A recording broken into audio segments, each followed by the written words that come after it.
بسم الله الرحمن الرحیم. د ټولو نه مخکې زه د لوی افغانستان د غورځنګ ګام د اړخه د لر او بر ټول افغان ولس ته د مینې نه ډک سلامونه وړاندې کوم. زما د نننۍ بیانیې موضوع ده پاکستان د تاریخ قاتل دویمه برخه. ګرانو وطنوالو، چې څنګه ما په تیره شوي ویډیو کې ویلي وو چې جناح خپل ځایناستی نه درلود، نه د هغه څه بدیل و او هغه به د انګریزانو سره غونډې یوازې کولې. نو اخر څه وجه وه چې جناح به دا کار کوه؟ د جناح په وخت کې او بیا وروسته په مسلم لیگ کې د مشرتابه د دې نشوالي وضاحت اخر څه دی؟ آیا جناح په خپلو هیڅ یو ملګري باور نه درلود او یا هغه په دې کسانو کې دا اهلیت نه لیدلو؟ خو حقیقت دا و چې جناح به بغیر د انګریزانو نه په بل یو ملګري هم باور نه کوو. جناح به هغه څه کول چې کوم به انګریزانو دته ویل. له همدې امله به جناح د خپلو ملګرو په اړه ویل چې دوی زما په جیب کې د کوټه سکو په څیر باندې دي. نو دې غیر معمولی او بدمرغه پدیدې د پاکستان د غورځنګ په پرمختګ ډیره بده اغیزه کړې وه. نو آیا دا د مسلمانانو د سیاست یوه خواشینونکې ځانګړتیا نه وه؟ او هم دغسې د خاکسار غورځنګ د عنایت الله پروژه نه پرته بل هیڅ نو. خدای خدمتګاران د باچا خان سره زیږېدلي، ژوندي شوي او مړه شوي دي. نو آیا د پاکستان غورځنګ، جناح او مسلم لیگ یو شی نه و؟ ځکه خو اول انګریزانو اعلان کړی و چې په کال 1948 کې به د هندوستان تقسیم کیږي. خو چې کله انګریزانو ته پته ولګېده چې جناح په نري رنځ اخته دی او مړ کیږي، نو بیا هغوی د هندوستان تقسیم د 15 د اګست کال 1929 نه را مخکې کړو، ځکه چې هغوی ته دا پته وه چې د جناح د مرګ نه وروسته به د پاکستان جوړېدل ممکن نه وي او دغسې به د انګریزانو د هندوستان د تقسیم پروژه سرته ونه رسي. په سکولونو کې ماشومانو ته په درسي کتابونو کې خدا لیکي چې پاکستان جناح جوړ کړی دی، خدا پکې نه لیکي چې د پاکستان دا نوم چا تجویز کړی و. ځکه که دوی پکې دا ولیکي چې د پاکستان نوم چودھری رحمت علي تجویز کړی و، نو بیا به په درسي کتابونو کې د هغه نوم د محمد علي جناح نه مخکې راځي، نو بیا به دلته د جناح حیثیت کمیږي. زه دلته یو بله خبر کول غواړم. په کوزه پښتونخوا کې یو کس په یو آفس کې کار کولو، نو هغه یو ورځ خپل ماشوم زوی د ځان سره خپل دفتر ته بوتلو. نو د هغه په دفتر کې د جناح فوټو لګېدلی و. نو دې ماشوم د خپل پلار نه پوښتنه وکړه، بابا دا خدای دی؟ نو پلار ورته وویل، نه بچي، دا خدای نه دی.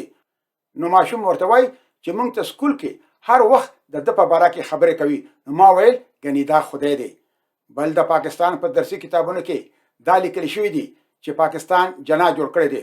خو چې کله د جناح د هندوستان آخري وایسرای لارډ ماونټ بیټن سره ملاقات و، نو لارډ ماونټ بیټن ورته وویل چې بنګال او پنجاب به په منځ نومیږي.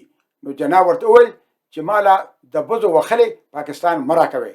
او بیا چې کله لیاقت علي خان لارډ ماونټ بیټن سره ملو شو، نو لیاقت علي خان ورته وویل چې که تاسو انګریزان مونږ له د سند صحراګانې هم راکوئ، نو مونږ ته د پاکستان په نوم منظوري دي.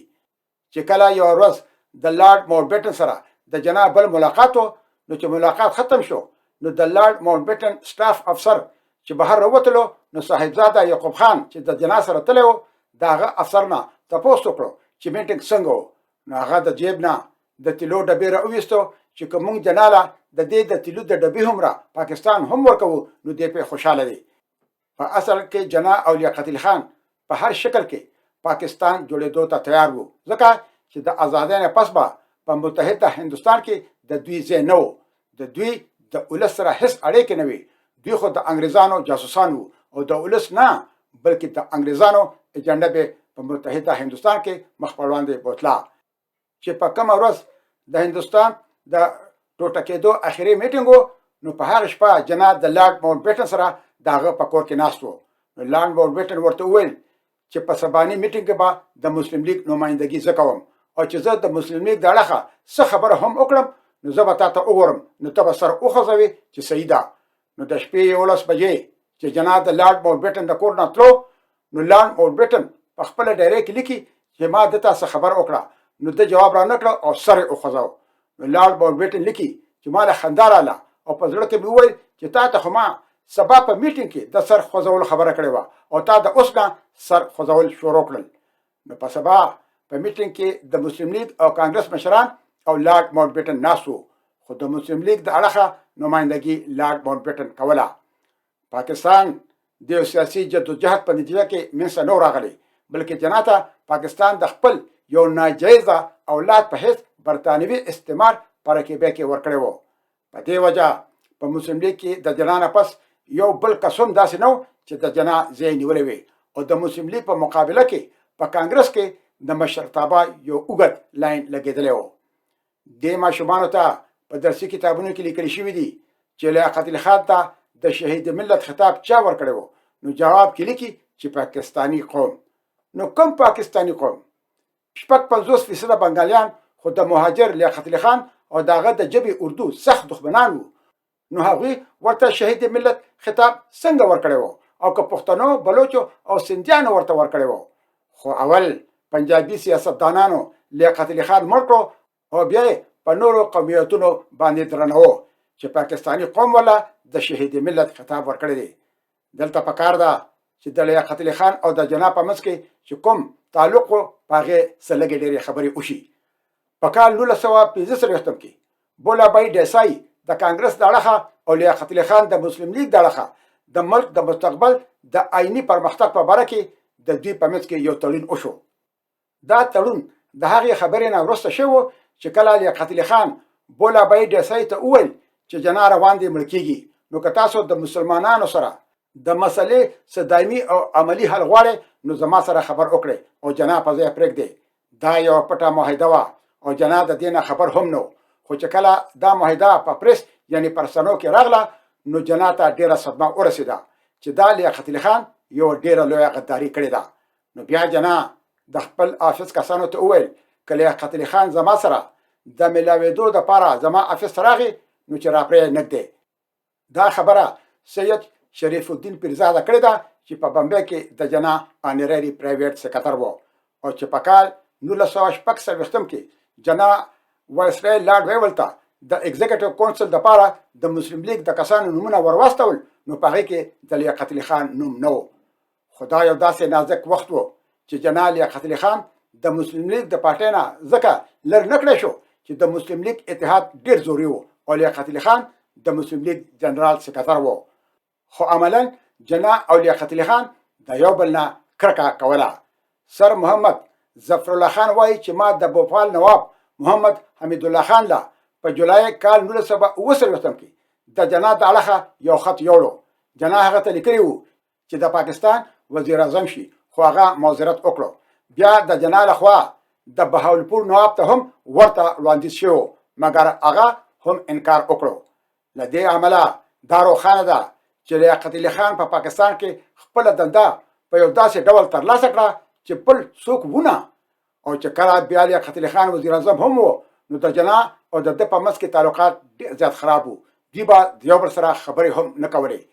سید شریف الدین پیرزاده او داسې نور کسان هم وایي چې جنا د بلوچستان نه په واپسۍ کې د کومو حالاتو سره مخامخ شوی و، لکه په امبولانس کې تیل ختمېدل او بیا د جنا مړ کېدل. نو په دې کې هم د لیاقت علي خان لاس و. لیاقت علي خان د اساسي قانون د جوړولو پروسې کې پاتې راغلی و. هغه د لوړو سیاسي ادارو لپاره د مرکزي بیروکراتانو روزنه وکړه او د هغوی مشورې د خپلو سیاسي همکارانو د مشورې په پرتله غوره کړئ. هغه د پاکستان مسلم لیگ د تنظیمونو او په یوه بنسټیزه ډله کې د جوړولو له هڅې څخه سترګې پټې کړې وې. هغه بې کفایته او کمزوري سیاستوال غوره کړل او هغې په سیمهیزو ارګانانو او ولایتونو کې ځای پر ځای کړل. هغه د ختیځ پاکستان د اصلي اوسیدونکو د اړتیاو د پوره کولو یا د ویرې د کمولو لپاره هیڅ ونه کړل. برعکس هغه د ختیځ پاکستان لپاره متکبر، بېرحمه او ځان غوښتونکي پنجابي او اردو ژبې ملکي مامورین وټاکل او داسې د بنګلادیش د جوړېدو د بنسټ ډبره کېښوده. په دې توګه د مستندو اړخونو څخه کافي شواهد شتون لري چې هغه دا ثابتوي چې لیاقت علي خان سره له دې چې د هېواد لومړی وزیر و خو د ملي اتل کېدو څخه ډېر زیات لرې و. لهذا لیاقت علي خان یو قومي هیرو بالکل نشي کېدلی او یو داسې کس راتلونکي نسل ته د قومي هیرو په ډول معرفي کول خپل راتلونکي نسل سره یو ډیره لویه جفا ده. اوس زه راځم دې خبرې ته چې پاکستان په سکولونو، کالجونو او یونیورسټو کې خپل راتلونکي نسل ته نور څومره دروغ ویلي دي. پاکستان لیکي چې د کال 1859 جنگ د انګریزانو خلاف د مسلمانانو آخري د ازادۍ جنگ وو. خو دا ټول دروغ دي. په اصل کې دا بغاوت سپاهانو د خپلو افسرانو خلاف کړی وو چې دا صرف په دلی او د اتر پردیش په څه برخو کې وو. نور هندوستان ښه په آرام او امن کې وو.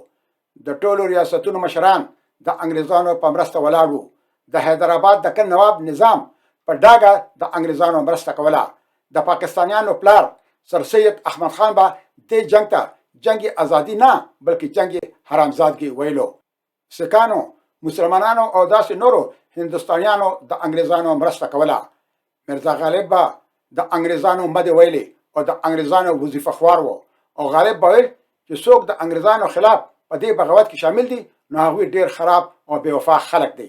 او ویل به چې انګریزان ډیر ښه کوي چې دوی هم قتلوي او د دوی سپي او پیشوګان هم قتلوي. داسې نور شاعران لکه میر تقی میر او مومن خان مومن هم د انګریزانو تالي سټي وو. د انګریزانو خلاف په عام ولس کې جذبات هیڅ پیاوړي نه وو او خاص کر مسلمانان ټول د انګریزانو طرفدار وو. د خپلواکۍ جګړه، یووالي، پلان جوړول، وړاندونې، سازمان، ډلیز ملاتړ او موافقه شوي حتی اړتیا لري. نو آیا دا د کال 1859 په جنگ کې وو؟ د بنګال محمدن اسوسییشن د انګریزانو په مرسته کې فتوا ورکړې وه. نو څنګه پاکستان په خپلو کتابونو کې لیکي چې دا د انګریزانو خلاف د مسلمانانو اخرنی جنگ وو؟ د پاکستان په مکتبونو کې لیکل شوي دي چې هندوانو انډین نیشنل کانګرس په کال 1885 کې جوړ کړی وو چې صرف هندوان په یو پلیټ فارم راجمع کړي او بل دوی دا لیکي چې دا لارډ هیوم جوړ کړی وو. نو خبره دا ده چې انډین نیشنل کانګرس هندوستانیانو جوړ کړی وو، یوازې هندوانو نو جوړ کړی. او لارډ هیومن خو د سره د دې نظریې سړی نه و. نو انډین نیشنل کانګرس څنګه یو انګریز جوړ کړی وو او دا تنظیم خو د انګریزانو ازلي دشمن وو. په دې کې شک نشته چې په انډین نیشنل کانګرس کې د هندوانو شمیر په دې زیات و چې په ټول هندوستان کې شمیر زیات و. د دې موضوع اړوند زما د بلې ویډیو انتظار وباسئ. ګرانو وطنوالو، اوس په لوی لاس سپارم. تل دې وي پښتو، تل دې وي پښتونولي او تل دې وي د اباسین او د مارګلې د غرونو نه تر د امو دریا پورې زمونږ د پلار نیکه ګران خوږ ګلالې او ګلې ګلزار وطن لوی افغانستان د ازادۍ په هیله. مشال خان ټکر.